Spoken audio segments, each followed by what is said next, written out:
Hello everyone! So, last week, or my last video I should say, last week, whatever, I talked about how the stories and memories behind some of my game consoles and systems and stuff. And that aside, plus the fact that I'm going to be, my birthday is at the end of the month, it's now March, my birthday is at the end of March. I'm going to be 33, I know I don't look it.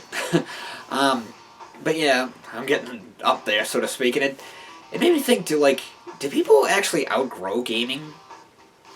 I mean, it's like anything. I don't know if I ever will. I mean, like, because it's one of the only things from my childhood, I guess you could say, that when I was a kid, there was a lot of things I loved to do, but, you outgrow things as you get older. It's like, I mean, it happens to all of us. When we grow up, we outgrow things that we enjoyed as kids. Like, I mean, I used to love playing outside. Like, my neighbor and I would basically fight the air because we used our imaginations and stuff. But, yeah, obviously, like, once... I remember... God, I think I actually talked about this in a couple of videos. It was like... I remember when we were getting to, like, our teen or preteen years, it was around the time that Pokemon Gold and Silver was coming out, and we were playing that outside. We were playing Pokemon outside, and we'd start to get bored because we're, well, going through changes. But, anyway, it's like, or even like other things, like I remember there's, like, I'll go back and like watch shows or cartoons or whatever that are from when I was a kid, and it's like, oh, this one's still pretty good, like the quality is still there, it's okay and stuff, but others I'll like be like, it's not really the same. But like gaming as a whole, dude, because it's like, it's almost like, I don't know if this will ever really go away. There's almost like this stereotype, if you will, that like, nope, gaming's for kids and that's it. But it's like, it really isn't. I mean, some people do outgrow it. Like I said, I mean, I know people who have, like, they gamed a lot more, like, back in the 90s or whatever, and now they're just like, eh. But, yeah, it's like, gaming is one of those things that's like, it's for anybody and everyone, or anyone and everyone, or whatever. And how can I put this? It's like, I think, like I said, some people outgrow it, others just outgrow certain things. Like, for example, God, I remember, well, going back to Pokemon, when that, like, first came out, like, came out in Japan in 96, the mid-90s, but then it was, like, North America and such, it was, like, the late 90s, 98 or whatever.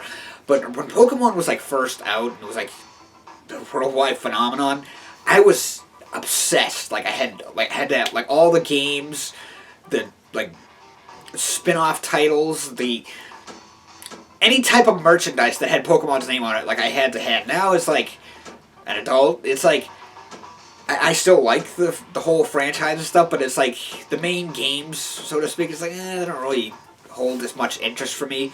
I mean, I'll still enjoy the occasional spin-off. Like, I mean, I'm looking forward to the Mystery Dungeon remake that's coming out Friday. But like I said, it's almost like, because I got older, I kind of somewhat outgrew the franchise. And that's not exactly an uncommon thing. It's like, I mean, any way you look at it, Nintendo IPs like Mario, Donkey Kong, Kirby, Pokemon, Animal Crossing. Well, I mean, technically Pokemon and Kirby aren't developed by Nintendo, but that's beside the point. It's, any way you look at it, a lot of these IPs are targeted towards kids. Now, of course, just because something is geared towards kids doesn't mean adults can't enjoy it. It's just that some adults may not like it as much as some others do. Like, I mean, like I said, I'm not as obsessed with Pokemon as I once was, but I'm sure there's plenty of people my age or around my age that are still love it. Like, it's like everyone is different. Everyone has a different perspective.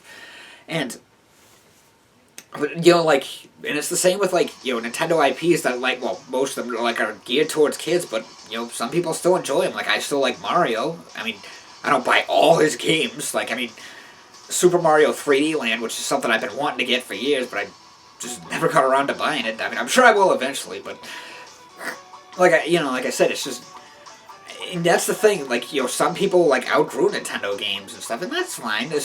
What's also kind of funny is, how people will like shit on like the gimmicky stuff that they have, but it's like the stuff that they have nowadays. What's funny is that that's not exactly a new thing. Like, you know, now they have like there's the Labo, different things like that. There's like the Labo VR, and there's that other, I forget what it's called, that like ring thing that, you know, it's like you put the, I don't know, I suppose these are things I wouldn't really be interested in. But what's funny is that it's like, it's almost like, I mean, we had weird, like, going back to like the NES and Super Nintendo, we had like weird gimmicky things for that too. I mean, like, I was born in '87, obviously, so like I was more. Although I played NES as a kid, I wasn't. The only real accessories from that I was familiar with was like the Zapper, I think. But it was like the Super Nintendo. Like, I remember the mouse and the Super Scope, and those were pretty cool for the time. But now it's like when you go back, it's like, you know. So it's like, and I'm sure there were, like, when we were kids, like our parents looked at things like the Power Pad or Rob the Robot, and we're like, what the hell is that thing? So it's, in a way, it's like we've become our parents. Like, see, it's like, you know, we had those things, whereas like kids today have like the ring and the Labo and stuff. But, you know, so that's why we look at it. It's like, what the hell is that thing? You see what I'm saying? Like, you outgrow certain things, not everything, but, and there are people of like all ages that in game. Like, there are senior citizens that play video games. Some people will kind of downsize. Like, I remember my cousin's husband, back in like 2000, I believe, when we went over to my aunt's for Thanksgiving, and he had like an N64, and we were all playing like Mario Kart and like No Mercy and stuff. Actually, I don't think it was No Mercy. It might have been WrestleMania 2000 or something. I don't know. But anyway, we were playing like wrestling and Mario Kart and stuff, and nowadays he plays like Angry Birds and stuff like that. And that's the thing, like stuff like Angry Birds or Candy Crush, it's like, yeah, they're not like big AAA games, but it's still technically a video game. I mean, it's just, to me, those are kind of like, in a way, they're kind of like the classic 80s arcade games. So it's like, yeah, gaming is for anyone and everyone. It's just some people outgrow it, or they like downsize or something. So, I guess that's about it. So that's just kind of my opinion on, like, do people outgrow gaming? Well, not completely. Some do, some don't, some just downsize. So I guess that's about it for this week. Like I said, this is kind of a video I just thought up randomly, so hence the name of my channel. So until next time, thanks for watching, and have a nice day.